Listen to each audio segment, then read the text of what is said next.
মফিজ বলেন আর যাই বলে টিটকারি মানেন, এই রংপুরের মানুষ যখন রক্ত দিয়েছে তখনই বাংলাদেশ স্বাধীনতা পেয়েছে, ঠিক না বেঠে?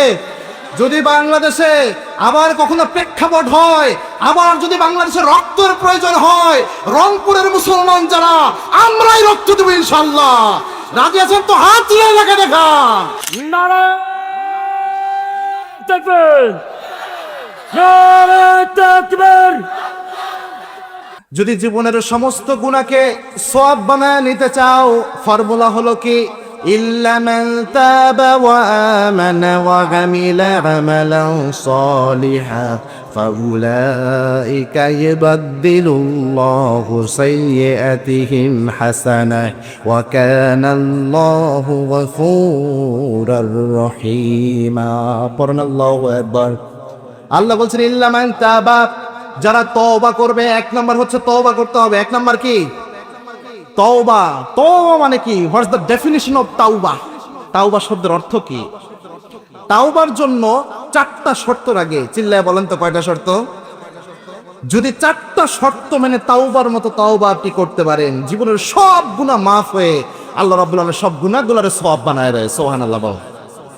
তাওবার জন্য এক নাম্বার শর্ত হচ্ছে you have to acknowledge about your sin. আপনাকে এক নাম্বার এই ঘোষণা দিতে হবে, আপনি যা গুনাহ করেছেন আল্লাহর কাছে প্রথমে স্বীকার করতে হবে, আল্লাহ আমার মতো গুনাহগার এই দুনিয়াতে আর কেউ নাই। আমি গুনাহগার, আমার বাবা গুনাহগার, আমার দাদা গুনাহগার, 14 বংশ গুনাহগার। আল্লাহ আমার মতো গুনাহ পৃথিবীর কারো নাই। আল্লাহ আমার সমস্ত জীবনের গুনাহ আপনি মাফ করে দেন। এক নাম্বার আল্লাহর কাছে আপনি স্বীকারোক্তি দিবেন আপনি গুনাহগার। এটা হচ্ছে তওবার প্রথম শর্ত। মানে আল্লাহর কাছে হাত তুলে বলবেন, আল্লাহ আমি গুনাহগার, আল্লাহ এই গুনাহ আমি করে ফেলছি। এটা হচ্ছে এক নাম্বার। তওবা কেমনে করতে হয় শুনেন। অনেকে মনে করে হুজুরের কাছে যায় তওবা পড়াতে হয় না, আপনি নিজে তওবা করবেন। এক নাম্বার তওবা কবুলের শর্ত হচ্ছে আপনার you have to acknowledge about your sin. আপনি প্রথমে আল্লাহর কাছে ডিক্লারেশন দিবেন ইউ আর সিনার, আপনি একজন গুনাহগার। 2 নাম্বার আপনাকে এটা আইডেন্টিফাই করতে হবে যে আপনার যে গুনাহগুলো আছে, কোন গুনাহগুলো সরাসরি আল্লাহর সাথে সম্পর্কিত আর কোন গুনাহগুলো ব্যক্তির সাথে সম্পর্কিত। গুনাহ হলো 2 প্রকার। ভাইরা একটু জোরে বলেন তো কয় প্রকার? একটা হচ্ছে হাক্কুল ইবাদ, বান্দার সাথে জড়িত গুনাহ। যেই গুনাহগুলা ওই বান্দা মাফ না করলে, আপনি যদি কাবা ঘর ধরেও কান্না করেন, জায়নামাজে চোখের পানি ফেলেও ভাসায়া দেন, তবু আল্লাহ রাব্বুল আলামিন মাফ করবে। মারাত্মক গুনাহ এটা। আরেকটা হচ্ছে যেটা আল্লাহর সাথে সম্পর্কিত, ওটা আল্লাহ চাইলে আল্লাহ মাফ করে দিতে পারেন। সুবহানাল্লাহ বলে। তারপরে 2 নম্বরে এটা যাচাই বাছাই করতে হবে আপনার গুনাহ যতগুলা করেছেন, বান্দার সাথে জড়িত গুনাহ কোনটা কোনটা, এটা আপনি আইডেন্টিফাই করবেন। 3 নাম্বার আপনাকে আল্লাহর কাছে এই কমিটমেন্ট দিতে হবে যে আপনি আর জিন্দেগিতে কোনোদিন এই গুনাহ কখনো করবেন না। এটা হচ্ছে 3 নাম্বার শর্ত। 4 নাম্বার হচ্ছে আপনি যে গুনাহটা করে ফেলেছেন এই জন্য অন্তরের মধ্যে একটা লজ্জা রাখবেন, অনুতপ্ত ভাব রাখবেন। এই 4টা শর্ত মেনে যদি তওবার মতো তওবা করতে পারেন, জীবনের সমস্ত গুনাহ আল্লাহ রাব্বুল আলামিন সওয়াব বানায় দিবে। সুবহানাল্লাহ বলেন। তার মানে তওবা 1 নাম্বার। আল্লাহ বলেছেন জীবনের সব গুনাহকে সওয়াব বানানোর 1 নাম্বার ফর্মুলা হচ্ছে ইল্লা মান তাবা, তওবা করতে হবে। এখন আমরা বলতে পারি হুজুর তওবা কি শুধু আমরাই করব না নবী তওবা করেছেন?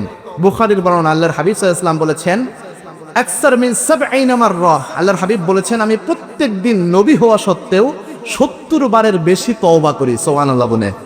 আচ্ছা, আমার নবী, আপনার নবী জনাবে মুহাম্মদ রাসূলুল্লাহ সাল্লাল্লাহু আলাইহি ওয়াসাল্লাম, তার জীবনে কি কোনো গুনাহ ছিল? তিনি কেন তওবা করতেন? এর কারণ হচ্ছে তিনি উম্মতদের শিক্ষা দান করতেন। সুবহানাল্লাহ বলেন। এবং আল্লাহর হাবিব বলেছেন মান লাজিমাল ইস্তিগফার, বুখারীর হাদিস, কোন ব্যক্তি যদি তওবার সাথে লেগে থাকে, ইস্তিগফারের সাথে যদি কোনো ব্যক্তি লেগে থাকে, 3টা পুরস্কার আল্লাহ রাব্বুল আলামিন তাকে দান করে দেয়। তার মধ্যে একটা হচ্ছে ওয়াইয়ারযুকু হাইসু লা ইয়াহতাসিব, এমন জায়গা থেকে আল্লাহ রাব্বুল আলামিন তাকে রিজিক দেয় যা সে কল্পনাও করে না। সুবহানাল্লাহ। 1 নাম্বার এই পুরস্কার আল্লাহ দিয়ে দেয়। এজন্য তওবার মতো তওবা করতে হয়। গোপনে জিনা করে ফেলেছেন, তার স্বামী প্রবাসে থাকে, দূরে থাকে, রাসূলের কাছে আসলেন, এসে বললেন ইয়া রাসূলুল্লাহ জানাইতু ইয়া রাসূলুল্লাহ, আমি জিনা করে ফেলেছি। আল্লাহর হাবিব মুখ ঘুরিয়ে নিলেন। আবার মহিলা বলছে ইয়া রাসূলুল্লাহ আমি জিনা করে ফেলেছি, আমাকে শাস্তি দেন। আল্লাহর হাবিব আবার মুখ ঘুরিয়ে নিলেন। আবার বলছি ইয়া রাসূলুল্লাহ আমি জিনা করে ফেলেছি, আমাকে শাস্তি দেন। ওই মহিলাকে কথা শুনে আল্লাহর হাবিব আবার মুখ ঘুরে নিলেন।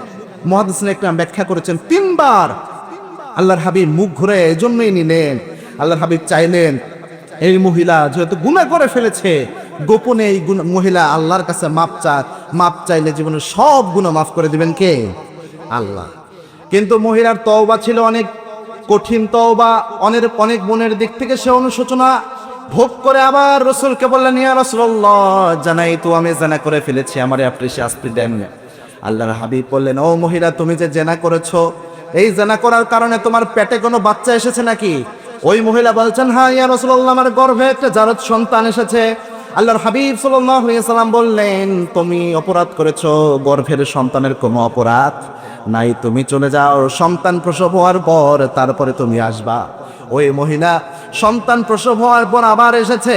দেখেন কোনো আর্মি নাই, পুলিশ নাই, এনএসএ নাই, ডিবি নাই, কেউ নাই, আখিরাতের ভয়, তওবার ইচ্ছা একজন মানুষকে কি করতে পারে। দেখেন ওই মহিলা সন্তান কোলে নিয়ে আবার হাজির হয়েছে। ইয়া রাসূলুল্লাহ আপনি বলেছিলেন এই সন্তান প্রসব হওয়ার পর আপনার কাছে আসতে, আমি এসেছি, আমাকে শাস্তি দেন। আল্লাহর হাবিব বললেন একটা ছোট্ট বাচ্চা যখন জন্মগ্রহণ করে অফিসলহু ফি আমাইন 2 বছর তাকে দুধ পানের অধিকার কে দান করেছেন বলেন তো? আল্লাহ দান করেছেন। তুমি যাও 2 বছর দুধ পান করবে, এরপরে সন্তান যখন শুকনো খাবার খাবে তখন আসবা, তো তখন তোমার শাস্তি হবে। ওই মহিলা আবার ঠিক 2 বছর পরে এসে হাজির, এসে বলছেন ইয়া রাসূলুল্লাহ এখন আমার সন্তান আর আমার থেকে খাবার গ্রহণ করে না, ইয়া রাসূলুল্লাহ আমারে শাস্তি দেন। আল্লাহর হাবিব সাল্লাল্লাহু আলাইহি ওয়াসাল্লাম বলেন এই মহিলাকে মরুভূমির মধ্যে ডাবিয়ে দাও। ইসলামের বিধান হচ্ছে বিবাহিত হওয়ার পর যদি 4 জন সাক্ষী থাকে মৃত্যুদণ্ড দিতে হয়, এটা হচ্ছে ইসলামের বিধান। ওই মহিলাকে মরুভূমির বালির মধ্যে গেড়ে দেওয়া হলো, চতুর্দিক থেকে এবার পাথর ছোড়া হচ্ছে মহিলাকে জমিন থেকে বিদায় করে দেওয়ার জন্য। একবার সজোরে একটা পাথর তার দিকে নিক্ষেপ করা হলো, ওই পাথরের আঘাতে মহিলার শরীর থেকে 1 ফোঁটা রক্ত ফিনকি দিয়ে ছুটে এসে একজন সাহাবীর গায়ে লাগলো। ওই সাহাবী একটু ঘৃণার সাথে দেখলেন, বললেন একজন নোংরা নারীর রক্ত আমার শরীরে লেগেছে, ঘৃণার চোখে এটাকে দেখলেন। আল্লাহর হাবিব মসজিদে নববীতে বসা, আল্লাহর হাবিব বললেন ও সাহাবী কাকে গালি দিয়েছো তুমি জানো নাকি? এই মহিলা অন্তরের মধ্যে তওবার ইচ্ছা এত মারাত্মক ভাবে ধারণ করেছে, এই মহিলার তওবাকে আল্লাহ রাব্বুল আলামিন এমন ভাবে কবুল করেছেন, এই মহিলার তওবাটাকে যদি ভাগ করে দেওয়া হয় মক্কা মদিনা মানুষের গুনাহ মাফের জন্য যথেষ্ট হয়ে যাবে। তওবা জীবনের সব গুনাহ মাফ করে দেয়, মর্যাদাকে বাড়িয়ে দেয়। সুবহানাল্লাহ বলেন। আল্লাহ এটাই বলেছেন ইল্লা মান তাবা, যারা তওবা করবে। আল্লাহর হাবিব নিজে তওবার ব্যাপারে উৎসাহিত করতেন। আল্লাহর হাবিব সাল্লাল্লাহু আলাইহি ওয়াসাল্লাম সব সময় ইস্তেগফারের ব্যাপারে উৎসাহিত করতেন। আমরা যেন বেশি বেশি ইস্তেগফার করতে পারি, আল্লাহ রাব্বুল আলামিন সেই তৌফিক আমাদের দান করুন, আমরা বলি আমিন। এবার আল্লাহ বলছেন ইল্লা মান তাবা ওয়া আমানা, জীবনের সমস্ত গুনাহকে সওয়াব বানানোর জন্য তওবা করার পরে যে কাজটা করতে হবে, ঈমান আনতে হবে। একজনের উপর চিল্লায় বলেন তো তিনি কে? 3 নাম্বার আয়াত আল্লাহ বলছেন ওয়া আমিলা আমালান সলিহা ফাউলাইকা ইউবাদদিলুল্লাহু সাইয়্যাতিহিম হাসানা। 3 নাম্বার হচ্ছে যারা নেক কাজ করবে তাদের সব কাজ, এই 3টা যে করবে তাদের জীবনের সব গুনাহকে আমি আল্লাহ মাফ করে সবগুলোর সওয়াব বানায় দেবে। সুবহানাল্লাহ বলেন। নেক কাজ কাকে বলে, এটার ডেফিনিশনটা কি? আল্লাহর জমিনে নেক কাজের অভাব নাই। আল্লাহর হাবিব সাল্লাল্লাহু আলাইহি ওয়াসাল্লাম জানিয়েছেন তুমি যে শীতের রাতে তোমার স্ত্রীর সাথে একান্তে সময় কাটাও, এটাও একটা নেক কাজ। সুবহানাল্লাহ বলে। এক মহিলা এক হুজুরের কাছে গেছে, এমন এক তাবিজ দিবেন হুজুর যেন আমার স্বামী আমার আর না মারে, আমার সাথে যেন ঝগড়া না লাগে, এক তাবিজের যেন কাজ হয়ে যায়। তো হুজুর চিন্তা করছে কি করা যায়, বলছে যে তুমি তাবিজ নিও না, আল্লাহর কাছে দোয়া করো হেদায়েতের জন্য। তাবিজ নেওয়া ঠিক না, মানে আল্লাহকে তামিমাতান ফাকাদ আশরাক, যারা যে কোনো কিছু তাবিজের উপর নির্ভরশীল হয়ে যায় তারা শিরকের গুনাহ হয়ে যায়, তুমি তাবিজ নিও না। মহিলা বলছে না হুজুর আপনার দিতেই হবে। হুজুর চিন্তা করছে আমি যদি তাবিজ না দেই এই মহিলা আরেক জায়গায় যে কোন কবিরাজের পাল্লায় পরে ইমানও খাবে টাকাও সব খাবে। হুজুর বলছে ঠিক আছে আমি একটা তাবিজ দিব, তবে এই তাবিজের শর্ত হলো এই তাবিজ হাতে বাঁধা যাবে না। নিয়ম হচ্ছে যখন ঘরে ঢুকে তোমার স্বামী তোমার সাথে ঝগড়া করবে ওই সময় এই তাবিজটা নিয়ে জিহ্বার নিচে দিয়ে চুপ করে থাকতে হবে। মহিলা বলতেছে ঠিক আছে। তাবিজ একটা দিছে, মহিলা বাসায় নিয়ে চুপচাপ রেখে দিয়েছে গোপন একটা জায়গায়। স্বামী ঘরের মধ্যে ঢুকছে, ঢুকেই বলতেছে, এই কাজ করিস নাই কেন, এটা করছিস কেন? যখনই শুরু করছে মহিলা দৌড়ে যায়, তাবিজের কাছে গেছে, তাবিজটা আস্তে করে বের করে মুখটা খুলে জিব্বা উঠাইয়া জিব্বার নিচে তাবিজ দিয়ে চুপ করে বসে আছে। স্বামী দেখে যতই গরম নিতেছে মহিলা কোনো জবাবই দেয় না। চিন্তা করলো আজকে হইলটা কি? প্রথম দিন শেষ। দ্বিতীয় দিন আবার স্বামী ঘরে আসছে, ঘরে এসে আবার একই রকম চিল্লাচিল্লি শুরু করছে। মহিলা আবার একই রকম ভাবে ওই তাবিজটা নিয়ে জিব্বার নিচে দিয়ে চুপ করে বসে আছে। 2 নম্বর দিন শেষ। তৃতীয় দিন চিন্তা করছে আজকে যে কোনো ভাবে বউরে পিটাবই, আজকে একটা ঝগড়া লাগাইতেই হবে। আয়েশা যেটা দোষ না ওটারও দোষ বানাইয়া চিল্লাচিল্লি বদমেজাজের স্বভাব বলে যা হয়, পুরা বাড়ি ঘর তো উপার করে ফেলতেছে, এটা করছিস কেন, এটা করিস নাই কেন, এরকম একটা অবস্থা। মহিলা আবার একই রকম ভাবে তাবিজ একটা নিয়ে ওই তাবিজটা নিয়ে জিব্বার নিচে দিয়ে চুপ করে দাঁড়ায় আছে। স্বামী চিন্তা করছে, হাই রে, বউ আমার এত পরিবর্তন হইলো কেমনি? বউ কথা বলে না। স্বামী বউয়ের হাত চেপে ধরে বলছে, বিবি, আমি হয়তো একটু রাগ করে তোমার সাথে রাগারাগি করি দেখে তুমি মনে এত কষ্ট পাইছো যে আমার সাথে কথা বলাই বাদ দিয়ে দিছো। বিবি, আমার ভুল হয়ে গেছে, আর জীবনে তোমার সাথে কখনো খারাপ ব্যবহার করবো না। ওই মহিলা বলতেছে, এই তো তাবিজে কাজ হয়েছে। তাবিজ নিয়ে দৌড় হুজুরের দরবারে। হুজুর এমন এক তাবিজ দিয়েছেন, তাবিজ 3 দিন যাইতে 4th দিনে কাজ হয়ে গেছে। হুজুর এবার বলতেছে, আগেই খুশি হইও না, এবার একটু তাবিজটা আমার হাতে দাও। তাবিজটা যখন হুজুরের হাতে দেওয়া হলো, তাবিজের ভিতর থেকে একটা কাগজ হুজুর বের করলেন, বলে এবার পড়ো। ওই মহিলা পড়ে দেখে তাবিজের মধ্যে হুজুর লিখে দিয়েছে, স্বামী যখন রেগে যায় বউ যদি মুখটা বন্ধ রাখে জিন্দেগিতে ঝগড়া লাগে না। হুজুর বললেন, আসলে তাবিজের কোনো বরকত নাই। তুমি যে তাবিজটা নিয়ে জামাই যখন রেগে যায় জিব্বাটা উঠাইয়া জিব্বার নিচে তাবিজ দিয়ে চুপ করে থাকছো, এক হাতে তো আর তালি বাজানা। নেক কাজের মধ্যে শ্রেষ্ঠ নেক কাজ হলো 3টা। চিল্লায় বলেন তো ভাইরা, কয়টা? 3টা। আব্দুল্লাহ ইবনে মাসউদ রাদিয়াল্লাহু তাআলা আনহু আল্লাহর হাবিবের কাছে গেলেন, মুসলিম শরীফে বর্ণনা, যে বলেন, ইয়া রাসূলুল্লাহ, আইয়ুল আমালি আহাব্বু ইলাল্লাহ, এই দুনিয়াতে যত আমল আছে, যত নেক কাজ আছে, সব নেক কাজের মধ্যে আল্লাহর কাছে সেরা নেক কাজ কোনটা? আল্লাহ হাবিব 1 নম্বরে বললেন, আস-সালাত লিওয়াক্তিহা, সময় মতো 5 ওয়াক্ত নামাজ আদায় করা। সুবহানাল্লাহ বলেন, 5 ওয়াক্ত নামাজ। এবং আল্লাহর হাবিব সাল্লাল্লাহু আলাইহি ওয়াসাল্লাম জানিয়েছেন, আউয়ালু মা ইউহাসাবু বিহিল আবদু ইয়াউমাল কিয়ামাতি আস-সালাহ। সিলসিলাই সহিহার বর্ণনা, in the day of judgement, কিয়ামতের এই কঠিন ময়দানে আল্লাহ রাব্বুল আলামিন সর্বপ্রথম যে আমলের হিসাব নেবেন সেটা হচ্ছে 5 ওয়াক্ত নামাজ। কয় ওয়াক্ত? যার আমল নামায় 5 ওয়াক্ত নামাজ থাকবে জীবনের সমস্ত আমল আল্লাহ কবুল করে নিবেন। যার আমল নামায় নামাজ থাকবে না তোমার আমল আল্লাহ কবুল করবেন না।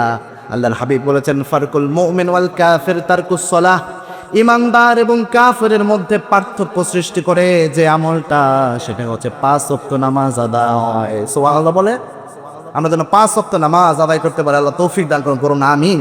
কত চমৎকার ভাবে আল্লাহ 5 ওয়াক্ত নামাজ সাজিয়েছেন। প্রথমে দিয়েছেন ফজর, এরপরে জোহর, তারপরে আসর, তারপরে মাগরিব, তারপর ঘুমাইয়া কাজা করেছো ফজর, তখনও জাগনি যখন জোহর, হেলায় খেলায় কেটেছে আসর, মাগরিবের ওই শুনিয়া যান, এখনো জামাতে হওয়ারে শামিল, এখনো এর সাথে আছে স্থান। বাজে সে দামামা, বাজে রে আমামা, শির উঁচু করি মুসলমান, দাওয়াত এসেছে নয়া জামানার, ভাঙা কেল্লায় ওরে নিশান। আল্লাহু আকবার। ফজরের নামাজ পড়ে, ফজরের নামাজ পড়ে আবার যে জোহরের নামাজ ওযু করতে চায়, এই ফজর থেকে জোহর পর্যন্ত যদি বান্দা কোনো সগীরা গুনাহ করে ফেলে, জোহরের ওযুর সাথে সাথে আল্লাহ রাব্বুল আলামিন জীবনের সমস্ত সগীরা গুনাহ ছড়াইয়া দেয়। আবার জোহর থেকে আসর পর্যন্ত বান্দা যে সগীরা গুনাহ করে, আসরের ওযু যখন বান্দা করে, ওই ওযুর পানির সাথে সাথে আল্লাহ সব গুনাহ ছড়াইয়া দেয়। সুবহানাল্লাহ বলে। এই 5 ওয়াক্ত নামাজ যেন আমরা আদায় করতে পারি, আল্লাহ তৌফিক দান করুন, আমিন। ইবনে মাসউদ রাদিয়াল্লাহু তাআলা তিনি আল্লাহর হাবিবকে যে আবার বলেন, ইয়া রাসূলুল্লাহ, এরপরে আল্লাহর কাছে শ্রেষ্ঠ আমল কোনটা? আল্লাহর হাবিব বললেন, বিররুল ওয়ালিদাইন, পিতামাতার সাথে সদাচরণ করা। সুবহানাল্লাহ বলেন, পিতামাতার সাথে ভালো আচরণ। এবং এই পৃথিবীতে এক সাহাবী রাসূলের কাছে যেয়ে বলেন, ইয়া রাসূলুল্লাহ, আল্লাহর এই দুনিয়ায় মা হুয়া আহাক্কু বিহুসনিস সাহাবাতি ইয়া রাসূলুল্লাহ, এই দুনিয়ায় তো মানুষের অভাব নাই, এই দুনিয়ার সব মানুষের মধ্যে সবচেয়ে ভালো আচরণটা আমার কাছে পাওয়ার অধিকার কে রাখে? আল্লাহর হাবিব বলেন, উম্মুক, তোমার মা। 2 নম্বরে কে ইয়া রাসূলুল্লাহ? উম্মুক, তোমার মা। 3 নম্বরে কে ইয়া রাসূলুল্লাহ? উম্মুক, তোমার মা। তিনবার মায়ের কথা বলে চারবারের বেলায় আল্লাহ শরীফ বাবার কথা বললেন। এর কারণ হচ্ছে তিন জায়গায় আমাদের মা আমাদের জন্য সবচেয়ে বেশি কোরবানি করে। সুবহানাল্লাহ বলে। আমাদেরকে পেটে ধারণ করেন কে বলেন তো? পেটে ধারণ করেন কে? মা। আমরা সবাই মায়ের পেট থেকে আসছে না? নাকি কেউ এমন আছেন ওই উপর থেকে ঠাস করে পড়ে গেছেন, এমন কেউ আছেন? তো আমাদের পেটে ধারণ করেন কে? মা। 10 মাস পেটের মধ্যে একটার পর একটা যন্ত্রণা সহ্য করেন, বিশেষ করে প্রসব বেদনা আমাদের জন্য সহ্য করেন কে বলেন তো? আজকের বিজ্ঞান বলছে একটা মানুষের শরীরে মোর দেন 45 ইউনিট, 45 ইউনিটের বেশি যদি কোনো ব্যক্তির শরীরে আঘাত করা হয় ওই ব্যক্তি জায়গায় মারা যেতে পারে। কিন্তু একটা মা সে যখন একটা সন্তান জন্মদান করে, একটা মা যখন একটা সন্তানকে পৃথিবীতে নিয়ে আসে, মোর দেন 57 ইউনিট, 57 ইউনিটের বেশি ব্যথা একটা মা শরীরে অনুভব করে। শরীরের 20টা হাড্ডিকে একসাথে ভেঙ্গে ফেললে যত কষ্ট হয়, একটা মা যখন সন্তানকে পৃথিবীতে আনে এর চেয়ে বেশি কষ্ট হয়। আল্লাহর হাবিব এই জন্য 3 বার মায়ের কথা বললেন। আবার 2 বছর পর্যন্ত আমাদের দুধ পান করান আমাদের মা। আহা, আল্লাহর হাবিব নিজে মায়ের খেদমত করতেন। একদিন আল্লাহর হাবিব এইভাবে কোরআন হাদিসের কথা বলছিলেন, মসজিদে নববীতে বসে সাহাবা একরাম লক্ষ্য করলেন হঠাৎ করে আল্লাহর হাবিব সাল্লাল্লাহু আলাইহি ওয়াসাল্লাম উঠে গেলেন। উঠে যেয়ে দেখলেন, সাহাবা একরাম লক্ষ্য করলেন একজন মহিলা আসতেছে মসজিদ নববী থেকে। আল্লাহর হাবিব এরকম আলোচনা ছেড়ে উঠে যে ওই মহিলাকে রিসিভ করলেন, ওই মহিলাকে মসজিদ নববীর মধ্যে নিয়ে আসলেন। রসুলের গায়ে যে চাদর মোবারক ছিল ওই চাদরটা মহিলার জন্য বিছাইয়া দিলেন। ওই মহিলা ওই চাদরের উপরে বসলেন। আল্লাহর হাবিব সাল্লাল্লাহু আলাইহি ওয়াসাল্লাম ছাত্রের মতো তার সামনে বসলেন। ওই মহিলা যতক্ষণ কথা বলল আল্লাহর হাবিব চুপচাপ মনোযোগ দিয়ে তার কথাগুলো শুনলে। ওই মহিলা বিশ্বনবীকে আদর করে দিল। এরপরে যখন মহিলা আবার চলে যায়, আল্লাহর হাবিব দরজা পর্যন্ত তাকায় আগায় দিলেন। যত দূর ওই মহিলাকে দেখা যায় আল্লাহর হাবিব শুধু তাকায় থাকলেন। এরপরে আল্লাহর হাবিব আবার এসে কোরআন হাদিসের কথা বলার জন্য বসলেন। সাহাবা একরাম বলছেন, ইয়া রাসূলুল্লাহ, বুঝে আসে না আপনি রাহমাতুল্লিল আলামিন, আপনার মতো সেরা নবী তো পৃথিবীতে আর কেউ আসে নাই, আপনার মতো মর্যাদাবান তো আল্লাহর জমিনে আর কেউ নাই। ইয়া রাসূলুল্লাহ, এই মহিলা কোন মহিলা যেই মহিলার জন্য কোরআন হাদিসের কথা ছেড়ে আপনি উঠে দাঁড়িয়ে যান?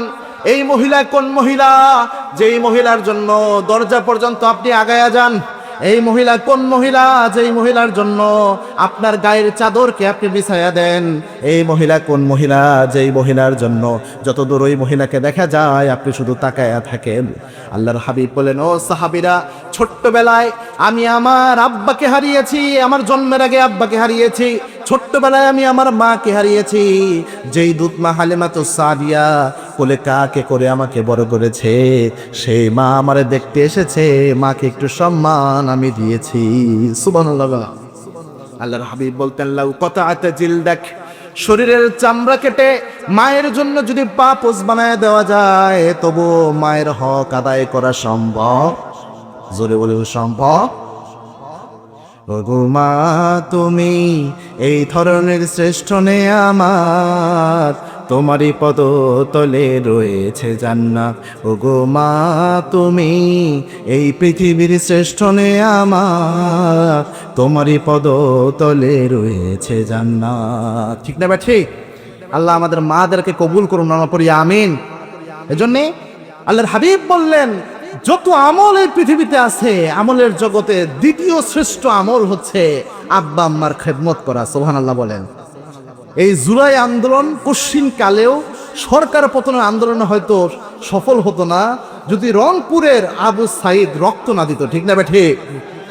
এই জুলাই আন্দোলনে শহীদ আবু সাইদ তিনি যখন বুক টান টান করে দাঁড়িয়েছেন, গোটা বাংলাদেশের যুবকরা দাঁড়িয়ে গিয়েছে। ঠিক না ঠিক?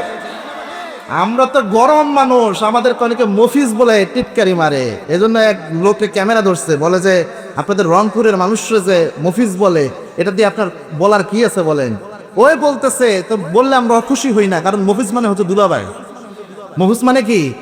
দুলাভাই। কেউ যদি আমাদের মফিজ বলে দুলাভাই বানাইতে চায় আমাদের কোনো আপত্তি নাই। সুতরাং মফিজ বলেন আর যাই বলে টিটকারি মানেন, এই রংপুরের মানুষ যখন রক্ত দিয়েছে তখনই বাংলাদেশ স্বাধীনতা পেয়েছে। ঠিক না ঠিক? যদি বাংলাদেশে আবার কখনো প্রেক্ষাপট হয়, আবার যদি বাংলাদেশে রক্তের প্রয়োজন হয়, রংপুরের মুসলমান যারা আমরাই রক্ত দেব ইনশাআল্লাহ। রাজি আছেন তো? হাত তুলে লেখা দেখা। নারায়ণ তাকবীর, নারায়ণ তাকবীর।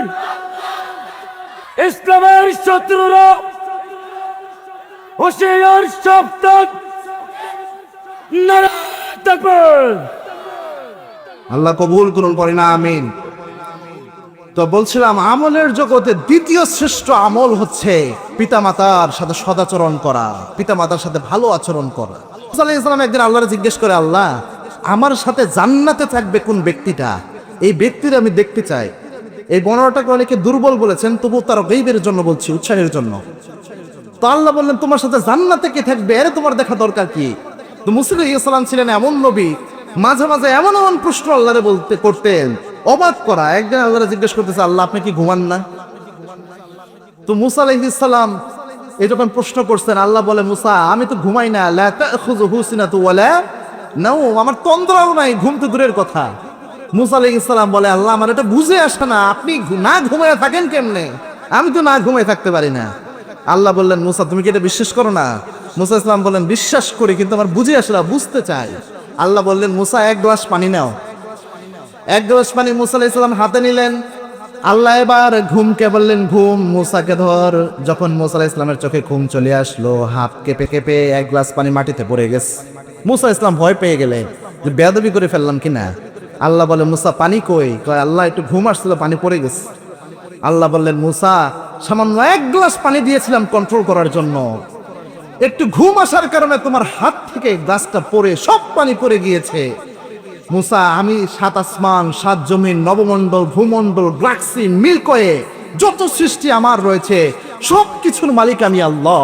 আমি আল্লাহর যদি ঘুম আসতো সব তো ধ্বংস হয়ে যেত। সুবহানাল্লাহ বলে। তো এরকম প্রশ্ন মুসা আলাইহিস সালাম প্রায়ই আল্লাহরে করতেন। আল্লাহর প্রশ্ন করতেছে, আল্লাহ আমার সাথে জান্নাতে গিয়ে থাকবে, এটা আমি একটু দেখতে চাই, জানতে চাই। আল্লাহ বললেন, আল জাজ্জার, তোমার সাথে জান্নাতে থাকবে একজন কসাই। কে জান্নাতে থাকবে? মুসা আলাইহিস সালামের তো ব্রেন এটা ধরছে, আরে আমি একজন নবী মানুষ, আমার সাথে জান্নাতে যদি আখির জামানার শেষ পয়গম্বর, নবী কুলের মাথার তাজ জনাবে মুহাম্মদ রাসূলুল্লাহ সাল্লাল্লাহু আলাইহি ওয়াসাল্লাম, তাকে যদি, তার সাথে যদি আমি জান্নাতে যেতে পারতাম, নবী হিসাবে একটু সম্মান বোধ করতাম, আমার সাথে থাকতো। তাকে বাদ দিলাম, অন্য সব নবী ছিল, নবীদের সাথে আমার জান্নাত হতো, আমি তাও সম্মানিত হতাম। অথবা আমার অনুসারী যারা আছে তাদের সাথে জান্নাতি হলেও সম্মানিত হতাম। একজন কসাই থাকবে আমার সাথে জান্নাতে, এটার আমি দেখতে চাই। এটা কোন কসাই? আল্লাহ বলছে, আল্লাহ এই কসাইরা আমি দেখতে চাই। আল্লাহ বলেন, ঠিক আছে, অমুক এলাকায় কসাই আছে, যাও। মুসা আলাইহিস সালাম পরিচয় গোপন করে ছদ্মবেশে ওই কসাইয়ের কাছে গেলেন। যে দেখে কসাই প্রথমে জবাই করলো, জবাই করে ওই পশুর এক টুকরা মাংস সে আলাদা করে রাখলো।